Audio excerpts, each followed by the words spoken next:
Tonight on CBC Vancouver News. My dad never said anything to us about anybody ever threatening him or anything like that. Acquitted of murder but shot dead in Surrey. The son of Reputed Singh Malik questions who would have killed his father. Also, we are fairly confident at this time that there is a person in there. the painstaking search to find a survivor beneath a collapsed parking lot.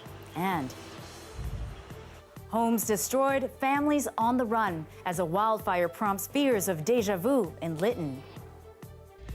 This is CBC Vancouver News.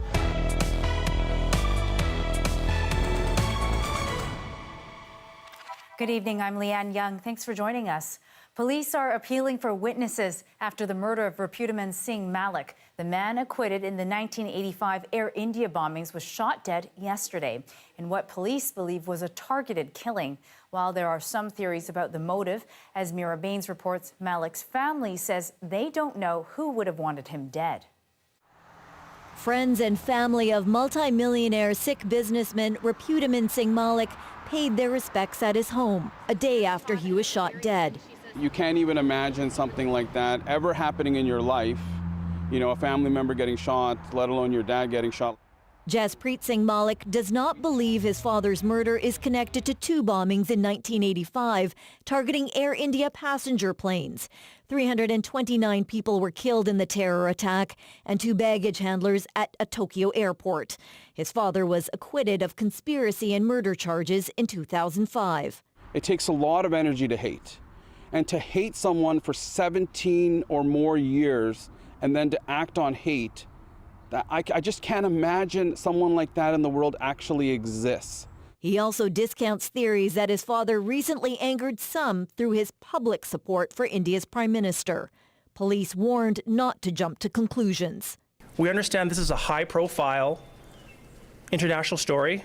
However, we urge not to speculate as to the motive, as our homicide investigators will be following the evidence.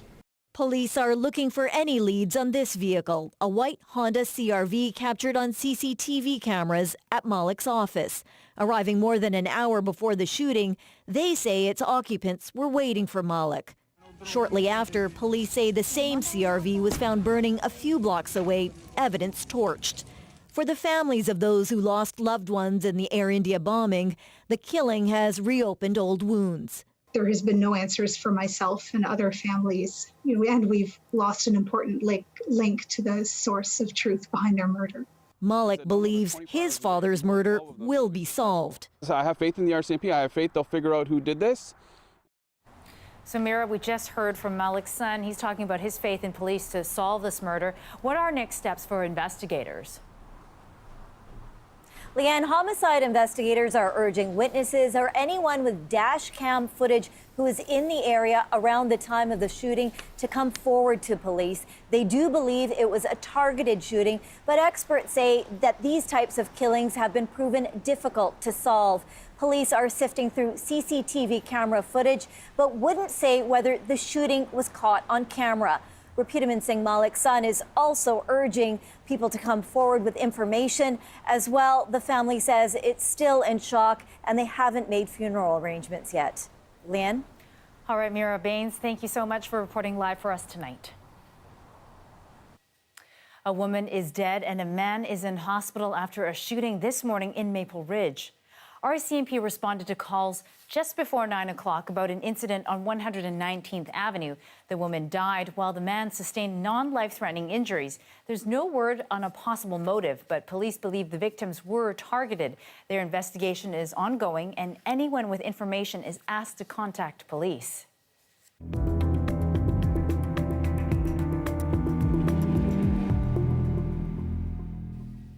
The wildfire to the west of Lytton is now 15 square kilometers in size, nearly 4 times the size of Stanley Park.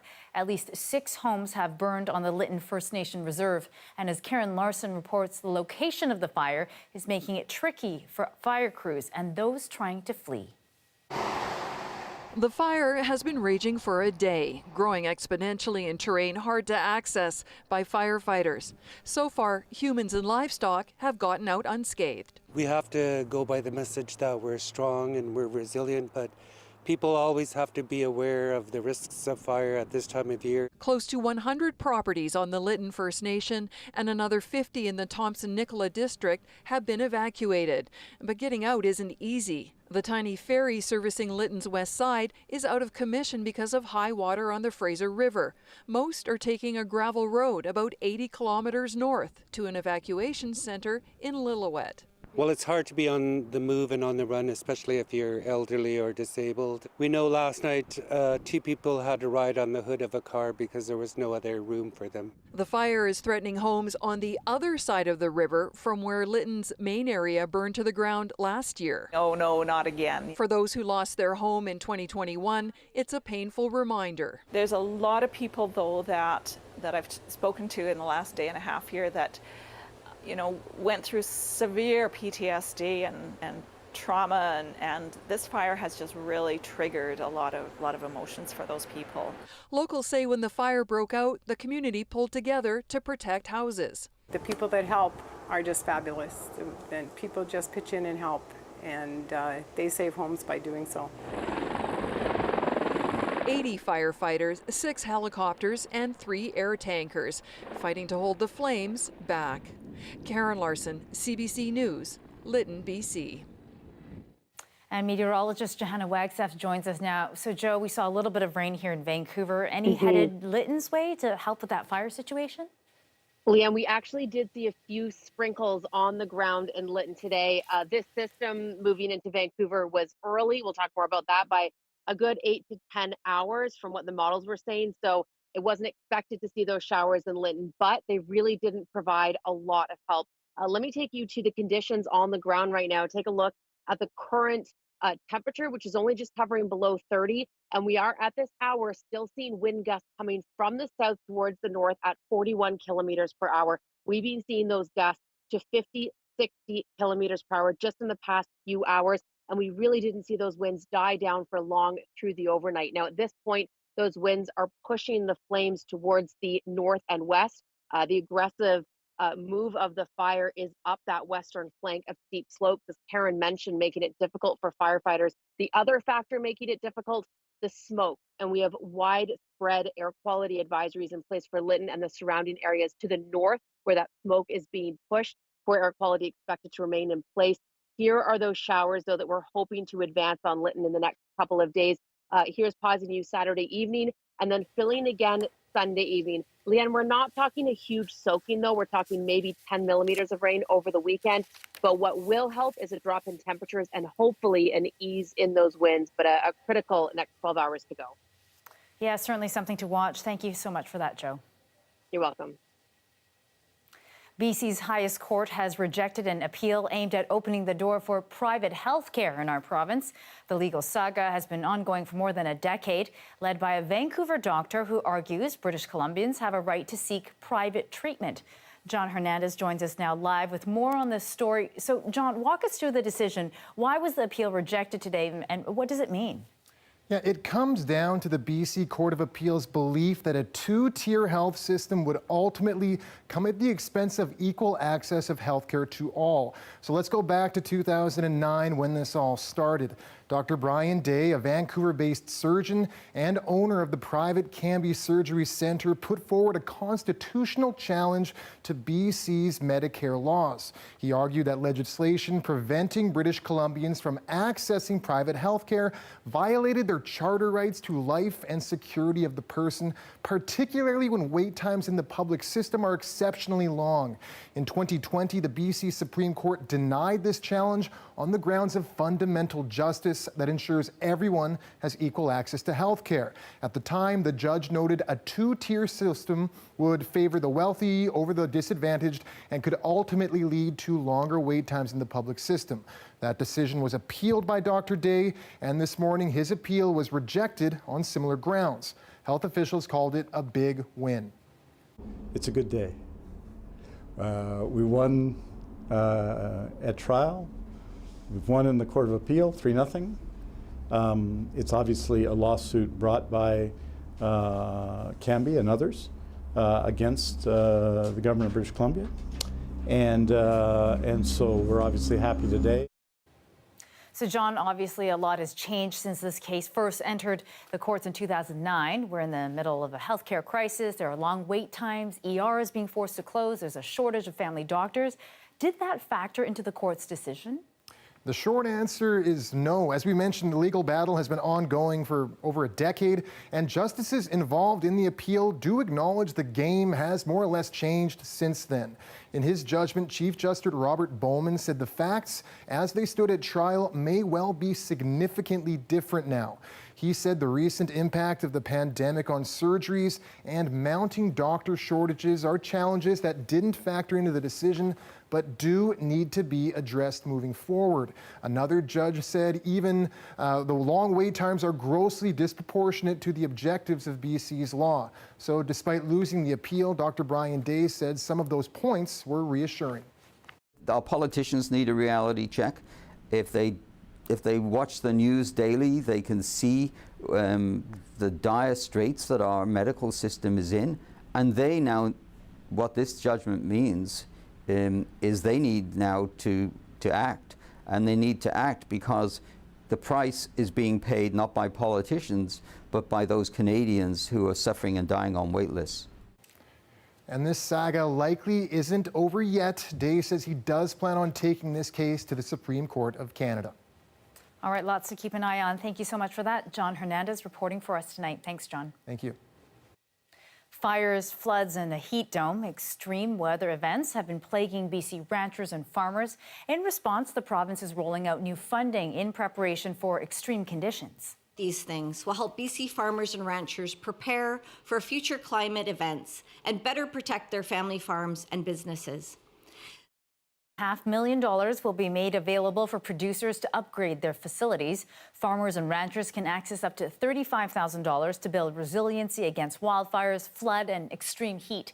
The province hopes it will help mitigate climate change effects and increase food security.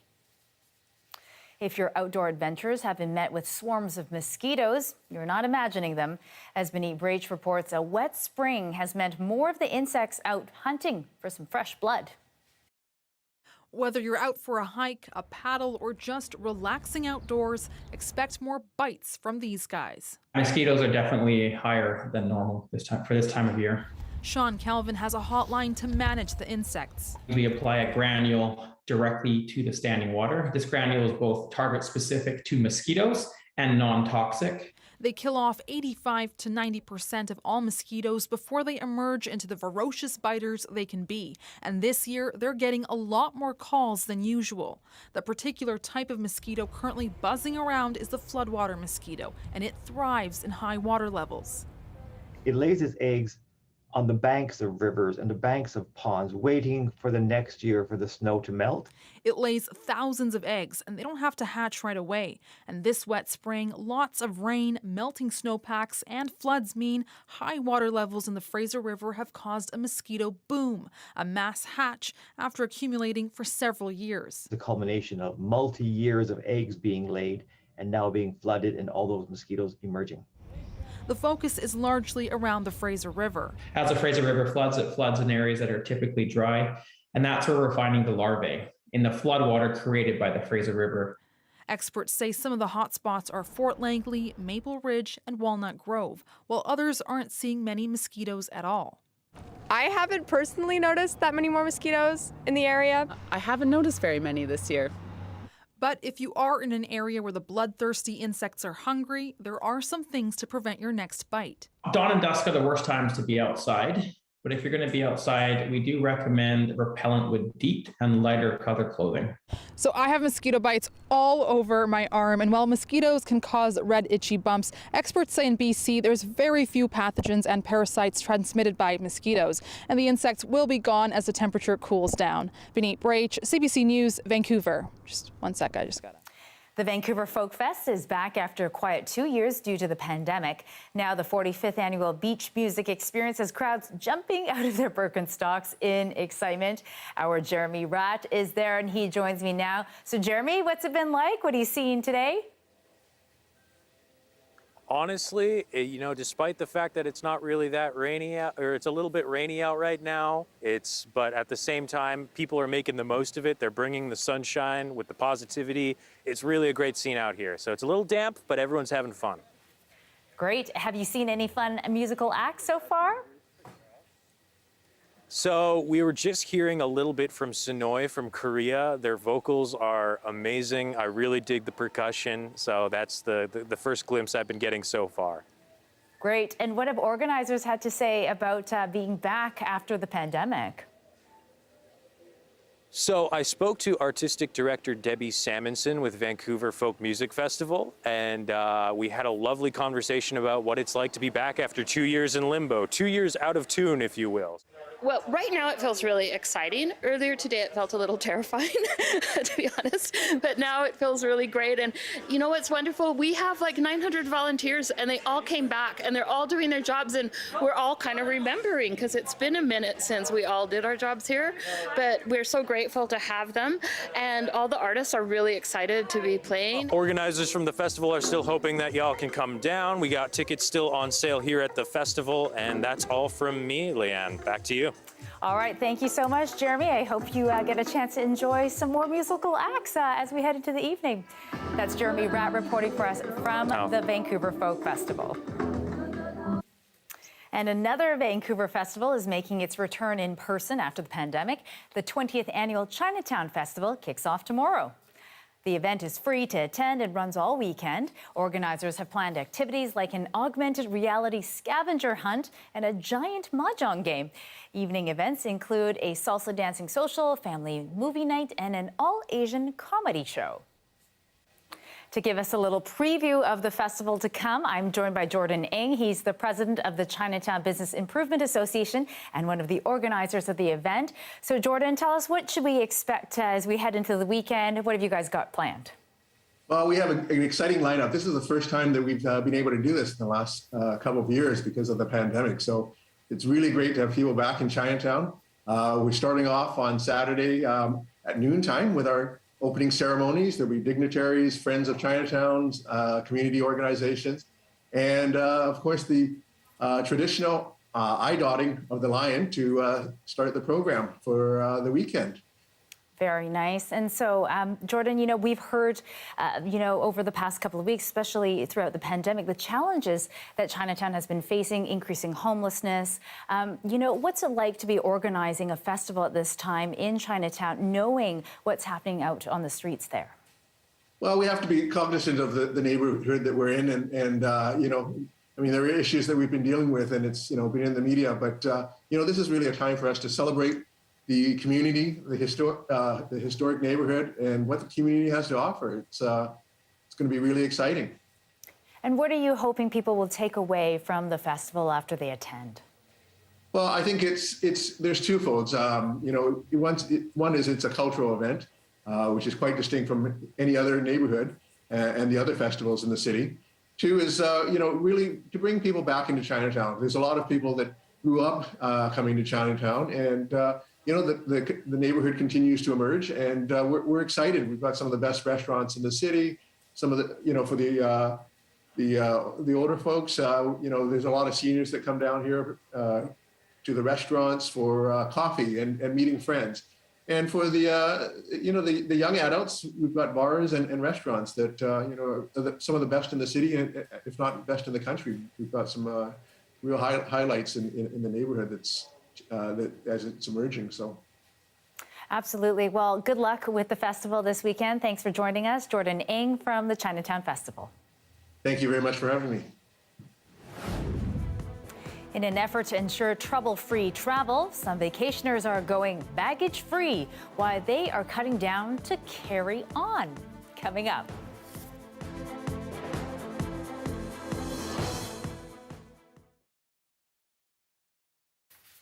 And thanks for staying with us during our commercial-free live stream. It's going to be a big weekend for Vancouver-based Juno Award-winning band, the Washboard Union. They are opening for Blake Shelton on the main stage of the Country Thunder Music Festival in Craven, Saskatchewan. They tell us how excited they are to be back on stage after a few years off. There's this real vibrant energy out there when the artist hits the stage for both the audience and for the artist. I made this point the other day, actually, like the very first when we were back felt like me being on stage for the first time. It's been so long, except you're not playing to the bartender and his buddy. You're playing to many people who actually know the words to your songs. So, but the feeling is still the same. So it's this weird sort of dichotomy. We had to actually calm ourselves down, and we have a little joke that we have to be careful that we don't leaf blower everybody when we get on the stage. So just blow their faces out? Yeah, gotta pace ourselves.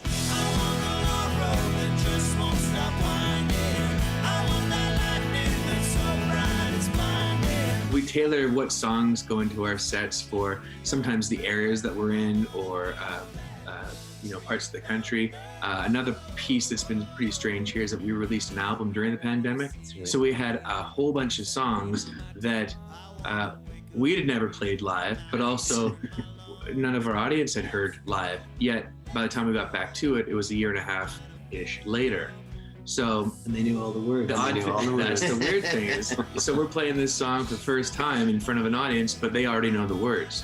So it's a really fun thing. The journey you make, it's about taking chances and learning to fly. Saskatchewan has always been such an important place for us. It was kind of one of the first provinces where the crowds got really big for us very early on in our career, and Saskatchewan's just been so good to us as a band. We've won a CCMA in Saskatchewan, and it's just always been a place we were excited. Whenever it comes up on our calendar, we're always excited that we get to go back. I wanna feel that country thunder. I think Country Thunder is gonna be a lot of fun. We have a song called Country Thunder that just went gold, so that's kind of nice. But it's going to be a blast, and playing with some guys we really respect. It's going to be an incredible environment. People are so ready for live music to be back in their lives, and we're just so excited that we can be part of that. I wanna look at this whole world with wonder. I wanna feel that country thunder.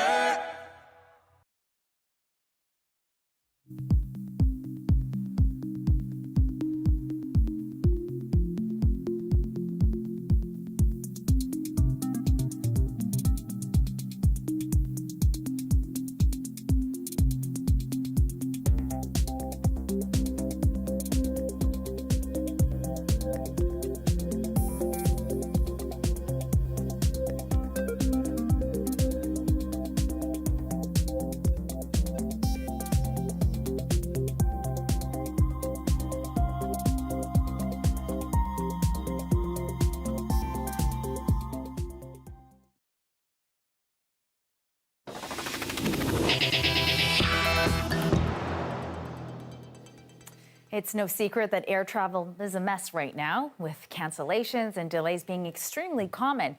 You might think that airlines have to pay compensation, but as Sophia Harris explains, in a lot of cases, they don't. Oh, now we have staffing constraints. That's one of several reasons Scott Algard got from Air Canada on July 5th, explaining why his family's flight that day was delayed by 6 hours. Earlier, the delay was due to a maintenance issue. Days later, Air Canada blamed the problem on a labor dispute. Was there any indication during your travels that there was a labor dispute going on? No. Nevertheless, according to Air Canada, that labor dispute was out of its control. Under federal rules, passengers only get compensation up to $1,000 if the flight delay is within the airline's control. So Algard isn't entitled to compensation. He isn't buying it. It feels to me like the company is throwing darts at a big poster on the wall, trying to pick out reasons and see what will stick. I was delayed almost 6 hours. Connie DeMello wants to know why she was denied compensation for her recent flight. WestJet's only explanation? It was out of the airline's control. They didn't give me a reason. If maybe they did tell me the real reason, maybe they would be liable for compensation. Shortly after the flight delay compensation rules took effect in late 2019, the Canadian Transportation Agency received thousands of similar complaints. A CTA inquiry found no evidence of misconduct, but clarified that airlines must provide comprehensive explanations for flight delays. If the airlines are not providing clear information, that kind of defeats the whole process, right? You bring passengers back to square one. The CTA says dissatisfied passengers can file a complaint. An important part of our regime is the CTA making decisions on cases and airlines taking account of those decisions in their future actions. WestJet and Air Canada say they abide by federal air passenger regulations and that airlines are currently operating in a complex environment. Sophia Harris, CBC News, Toronto. Of course, if you do get off the ground, there's no guarantee your luggage will come with you. Airport officials have acknowledged recent complaints about lost luggage piling up. But as Belle Puri tells us, some passengers have a solution. Keep calm and carry on. Israel is familiar to Michael and Shira Sachs. They've been many times. But one thing about this 12-day trip is a first. I've never in my life traveled this distance and had to do carry-on.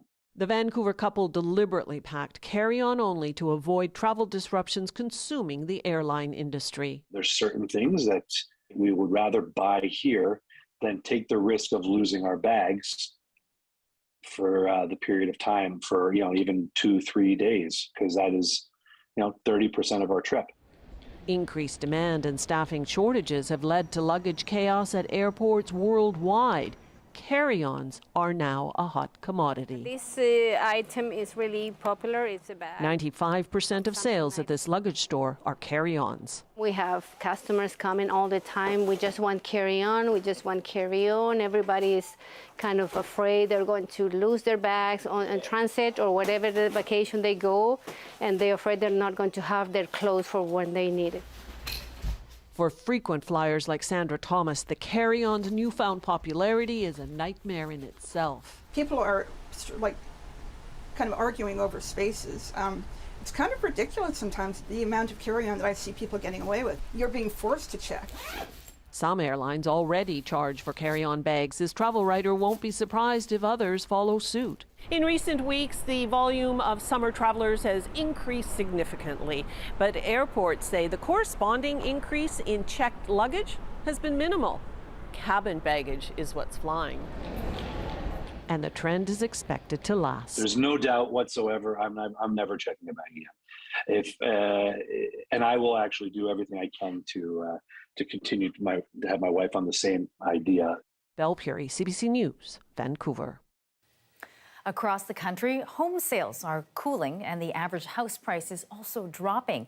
Greater Vancouver saw a 7.5% decline since February, with properties selling in June for $100,000 less at an average of still $1.2 million. The Canadian Real Estate Association has released its numbers for the month of June. And as Scott Peterson reports, they show the impact of rising interest rates.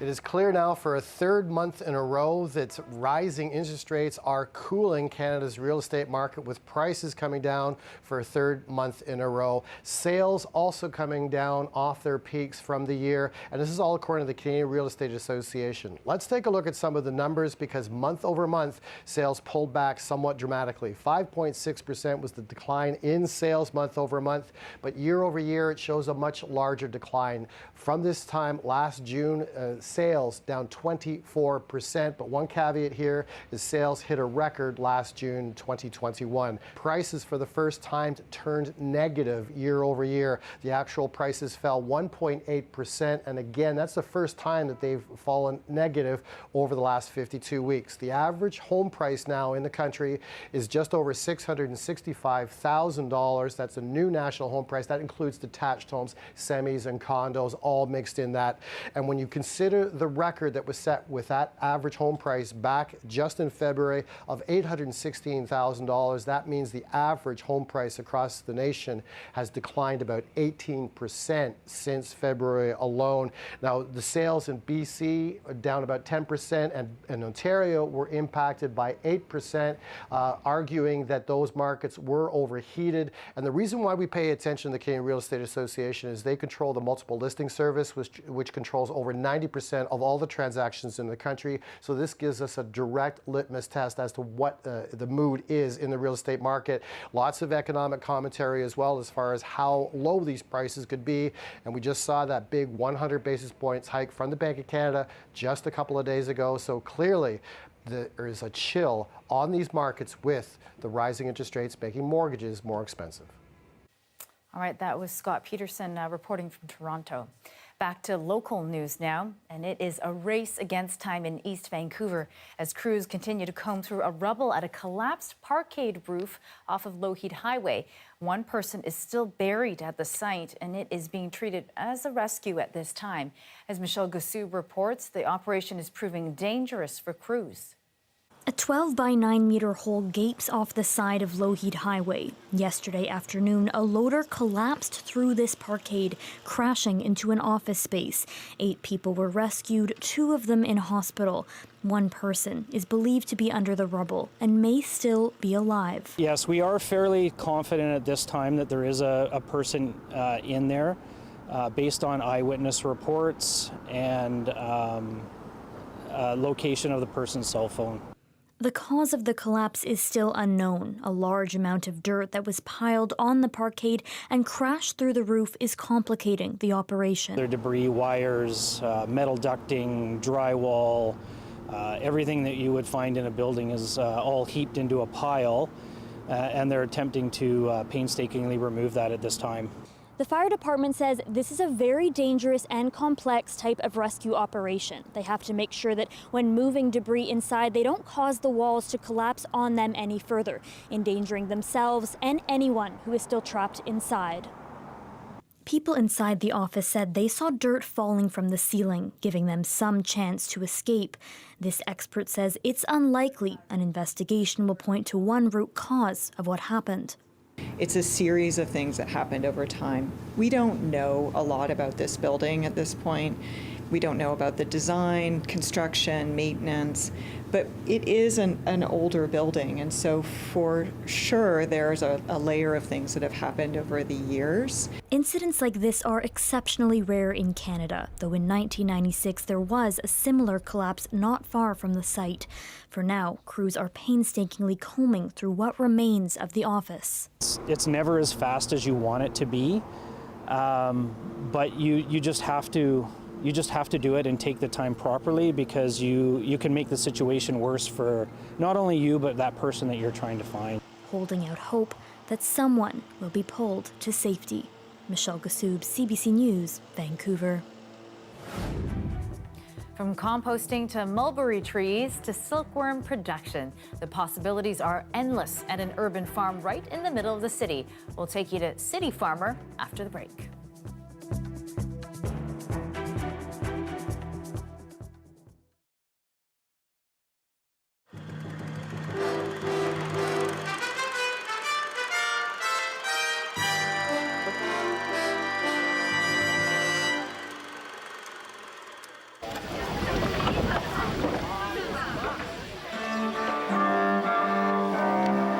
They are ancient instruments made for playing ancient music.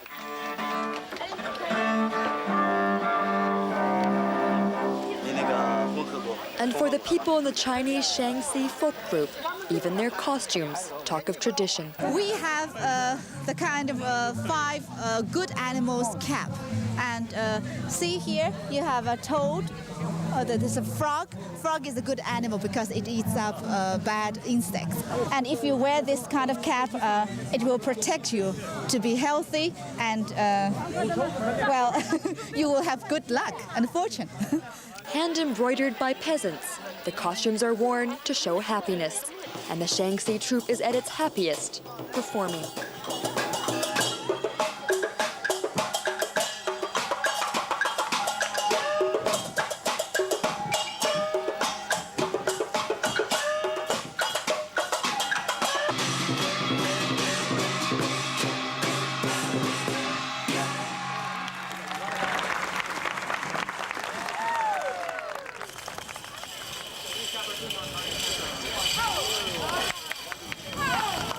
This is a type of martial art. Many dynasties ago, people tossed and juggled silver pitchforks to clear the way for processions. The tradition is not forgotten. It is art passed from parent to child, generation to generation. My father is a folk artist. He played for people on different occasions, so I learned from my father. For the Shaanxi troupe, music is a way of life.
It is a marquee year for an iconic urban garden in Vancouver. The Copley Community Orchard is inviting everyone to help celebrate its 10th anniversary.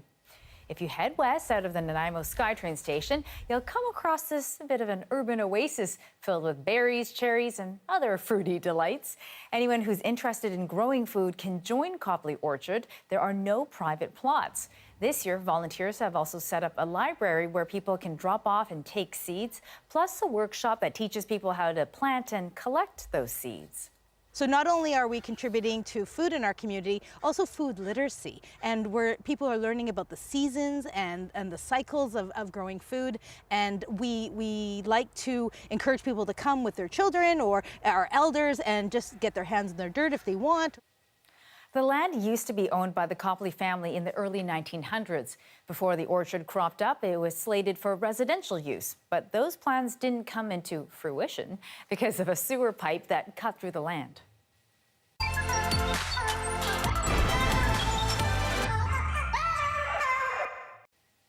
Well, they unpaved the parking lot and put up a paradise. A Kitsilano community garden has become a virtual oasis in the city, built next to what was once a train line. City Farmer aims to get everyone excited about urban farming.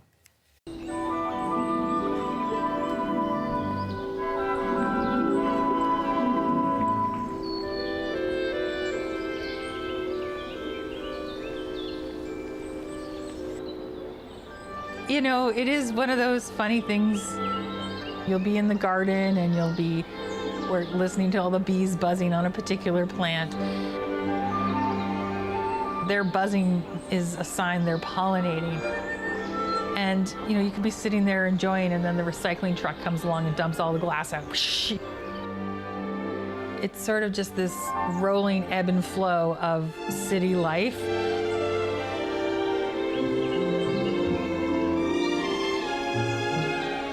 Our garden is in Kitsilano, which is a residential area very close to downtown Vancouver. Being in the central heart of Kitsilano, the gardens are a draw, and people come in and all of a sudden here we are talking about somebody's great-grandmother's history that's connected to their family, and it's just a beautiful connection.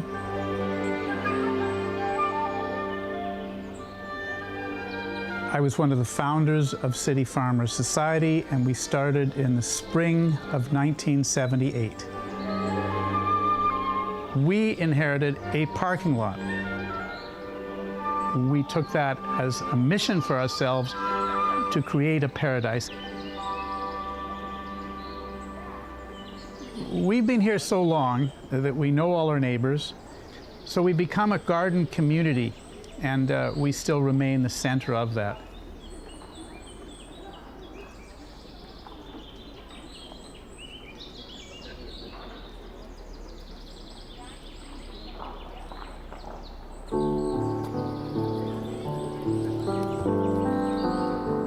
The number one thing is we teach people how to make compost. What are the secrets?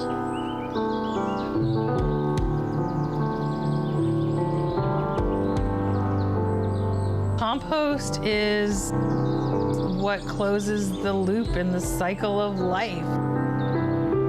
It's proof that there is life after death. You know, there's a whole microcosm down there. You don't get anything as good as your own compost for your own garden. And because it's everything that you're putting into it. I think when people start growing and learning, they take ownership a bit more and they appreciate it more.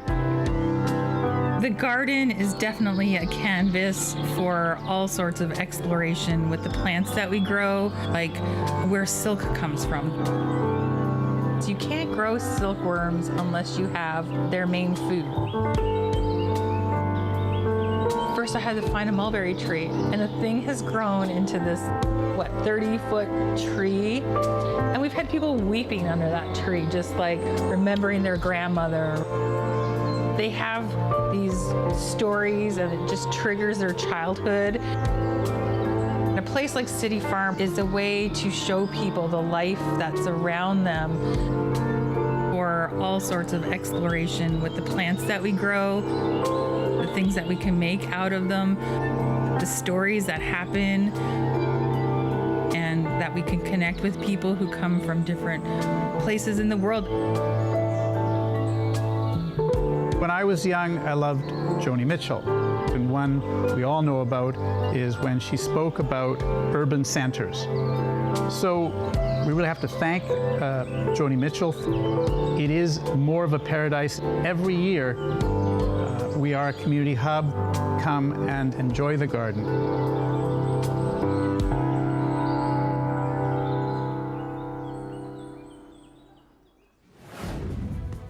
Sweltering and dangerous heat and wildfires ripping through parts of the continent. Europe is reeling under extreme conditions. The latest on the risks coming up. And it's 6:41 p.m. on a foggy afternoon in Tofino, where it's anything but warm. Fog and rain blanketing the west coast of Vancouver Island, but that's not stopping the surfers, as you can see, way out on the water. Will you be bold enough to hit the beach? Johanna gives you the weather forecast next.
Temperatures are rising in Britain, and authorities are warning of extreme heat there starting Monday. But as Chris Brown reports, it's already hit the European continent. Europe is on fire. In Portugal, 3,000 firefighters are working in hellish conditions. And away from the flames, temperatures in the mid-40s Celsius are blamed for the deaths of 240 people. In Bordeaux, France, 10,000 people have had to flee their homes from fires that are breaking out faster than crews can contain them. Emmanuel Macron visited a fire crisis center. We're currently experiencing a one-of-a-kind season in terms of difficulty, said the French president. We've already seen 3 times the amount of forests burned compared to 2020. In Spain, people are cooling off however they can and preparing for a lot more of the same. Every year we sell a lot of fans when the heat wave arrives, says the saleswoman, but now people are buying them faster and all at once. Britain, which is already parched and brown, will get the heat wave next. Forecasters have issued the country's first ever extreme heat warning, with even fit and healthy people being warned they're at risk from the hot weather. So is Britain's aging infrastructure, as authorities say it was never built to cope with such conditions. This is the Hammersmith Bridge across the River Thames, and what engineers have done is wrap parts of it in tin foil to keep it cool so that the 150-year-old structure won't crack like it did in a heat wave 2 years ago. The hope is the installation of a new cooling system will even out the temperature spikes so the bridge can stay open. As scientists warn, more extreme weather will come with a warming climate. What this means is that what would have been unusually warm in the past is expected to become more frequent in the future. With possible record-breaking 40-degree temperatures coming to the UK capital by Monday, hospitals are cancelling surgeries to cope with what's expected to be an influx of heat-related cases. Chris Brown, CBC News, London. And meteorologist Johanna Wagstaffe joins us again. So, Joe, those temperature scenes probably triggering and, quite frankly, terrifying for many of us in BC after last summer's heat dome. You know, what stands out to you in terms of the situation in Europe tonight? Yeah, Leanne, I actually took a look at the current temperatures right now across Europe. It's somewhere between 2 a.m. and 5 a.m., depending on the time zones. Typically, our coolest temperature happens around this time. Take a look at what the overnight lows are sitting at right now. Madrid, 26, Barcelona, 27. This is as cool as it's going to get in this heat wave, with afternoon temperatures soaring up to 40. So again, these are live temperatures. Paris back up to London in the mid to high teens. That's much more seasonal, but this heat wave is expanding north. And I can't help but think of those overnight lows as we had here in BC. And something else to keep in mind, we have seen in the Northern Hemisphere big heat events, heat dome events, double since the 1980s between May and September. And again, certainly seen that in our neck of the woods just last year. Look at our current temperatures, though, a contrast to where we were at the past couple of days, and a contrast, of course, to that heat wave 19 right now and through YVR. Temperatures feeling much fresher today. Of course, we're watching the situation in Lytton, still seeing those gusts to 40 kilometers per hour right now. Those showers, all part of an earlier system that rolled in, bringing those showers to Metro Vancouver around 11 a.m. Yes, that was a little earlier than models were indicating. I thought maybe they'd hold off until right about now with yesterday's model runs. But as you can see, it was a pretty showery day. Pausing you tomorrow at 2 p.m. I think that's when we'll see most of the showers lift. So since it rolled in early, we should see the sun a little earlier for your Saturday. There's a slight risk Sunday morning. You might see a quick stray shower, but I think we'll be clearing out by the afternoon once again. So in a nutshell, sunny starts or sunny afternoons, but look for those showers to kick off the start of your 2 weekend days. And here's that accumulation map. Not a lot of rain. I'm thinking a general 5 to 20 millimeters. Really just isolated pockets towards the mountains where we're closer to that 10 millimeter range. Keeping an eye on fire danger, of course. We're seeing pockets of extreme, really those conditions leading to the wildfire we're tracking just west of Lytton. But notice how the extreme has really dropped. We were at moderate across the island. Those cooler temperatures really helping. So that's what we'll hope to see across the interior in the next couple of days as these temperatures drop a little bit. We're back down to our seasonal here in Vancouver over the next couple of days. But Leanne, watching a rebuilding of that heat for next week. These kinds of temperatures will translate to 30 inland. So we'll keep an eye on that next heat, but something for everyone this weekend. Okay, sounds good. Thanks, Joe. I'm grateful for the seasonal temperatures, especially after seeing what's happening in Europe. Yeah, same. No problem. A rare condition has left her with limited use of her hands, but her creative spirit shines through. A painter who's using her mouth to make extraordinary art after the break.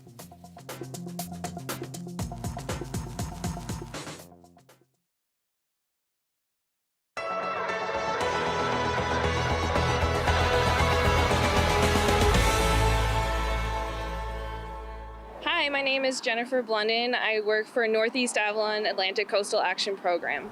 Yeah, so we're currently located on Waterford Bridge Road, just down from Bowring Park. And this morning I was working with my colleague and we were walking along the river doing some site assessments for what we do.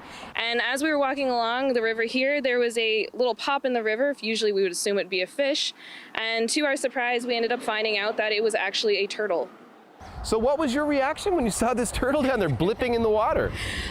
Being aware of the way people are and releasing pets, I immediately thought, okay, this turtle doesn't belong here and it must have been released at some given point recently. Jennifer, were you aware that recently another red-eared slider turtle, likely a former pet, was discovered living in the duck pond just around the corner in Bowring Park? I actually was not. After finding out that I seen it there and did a bit of research trying to locate a number to call. So it took a little bit of time to figure that out, but the significance of finding two in the same area is just huge. How do you think this is happening, that pet turtles or former pet turtles, likely former pet turtles, are winding up in places like this to begin with? I think a lot of it's to do with the fact that people aren't aware of the hazards that they're causing by releasing the pets into the waterways, and that they think that they're doing them a favor. However, it actually ends up causing a lot of ecosystem damage over long term. Given their invasiveness elsewhere in Canada, finding two in the same area just, it causes reason for concern for potential, mating situations and further invasiveness, especially given how much fish is in the river and how much food is potentially there, and that it is a very habitable river, that invasive potential is definitely there. It's something that we don't want to see more of. As much as this is interesting, it's definitely a reason for concern. This is the Craft Council of Newfoundland and Labrador's Come Home to Craft Festival. It's a 4-day celebration of craft and community and culture. And really the first time a lot of us have been back together in the last 2 years, so it's very exciting. Great to see everybody. What a day. Seriously, what a day. I'm going to remind you throughout the day of some of our vendors that you should have a look at. I grew up in Corner Brook area and I lived in the Humber Valley for a long time. And I was a farmer there, so any trees that I cut down, I put aside, and they were large, mostly yellow birch trees. I put aside, I spalted them, which is starting the rotting process, and then you stop that process, and I use it in the wood today. So a lot of the wood that I have here, I've had for 30, 40 years. We have craft demonstrations happening all weekend, lots of things for kids and families, and of course we have over 25 craft vendors, which is what we'd really love you to come out to support.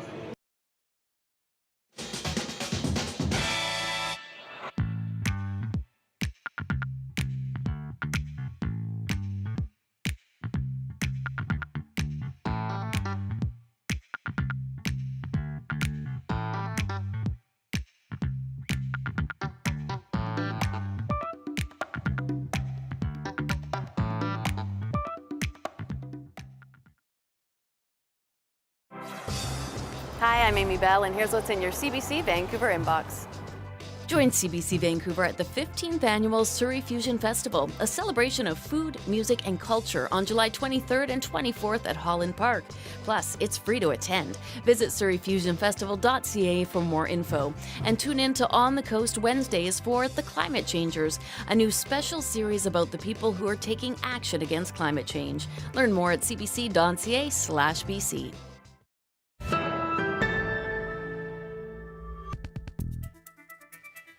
Johanna Wagstaffe is a 21-year-old artist from Prince George. With limited use of her hands, she uses her mouth to create art.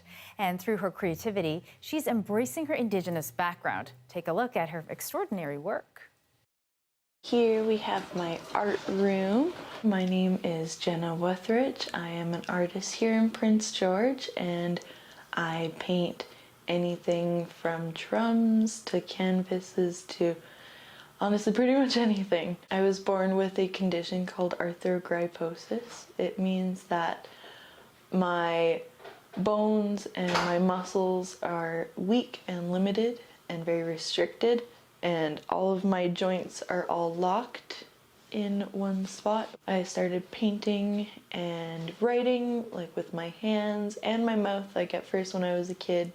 Now I just fully paint and write and everything with my mouth. I barely use my hands for anything. When I'm painting, sometimes I have to take kind of big breaks or else I might pass out because I have very limited breathing when I'm painting. With the paintbrush in my mouth, every little movement is accounted for. A lot of the times I'm just kind of holding my breath and not breathing. And so then every time I take the paintbrush off of the drum, that's when I breathe. My mom is from Whitsett, previously known as Morristown. It is half an hour or so away from Smithers. And we are in the Laxiliu clan, the Small Frog clan. They're in the Wet'suwet'en band. Me growing up, like not only just like Indigenous, but also like, you know, different heritages as well, like from my dad's side of the family. I didn't like learn a lot about the Indigenous culture as a kid. I would have liked to learn a bit more. Like now learning about it, I'm like, this is all so interesting. I grew up here in Prince George rather than like, you know, on a reserve like where my mom did, so she does have more of like an understanding of like where she comes from. That's why I'm really liking doing this Indigenous art, because as I'm doing it, I'm learning more about like my culture and like, you know, all the different styles of Indigenous art. For this drum, it was originally painted by someone else. It doesn't have any signatures or anything on it, but my next door neighbor said she bought it from someone for like $5 from a garage sale or something. So she asked me if I would mind repainting it. All the killer whales used to look like these two over here. These are the little babies. I haven't gotten around to covering them up yet because I wanted to focus on the bigger killer whales. And like parts like this is where I really hold my breath and focus on my breathing, because I'm trying to keep all the lines really, really fine. You know, basically it's just like a hand, but on my face. And to some people that might be like really weird. And like, I think it's weird, but for me it's also, you know, a part of my life. If it looks weird, but it works, there you go, right?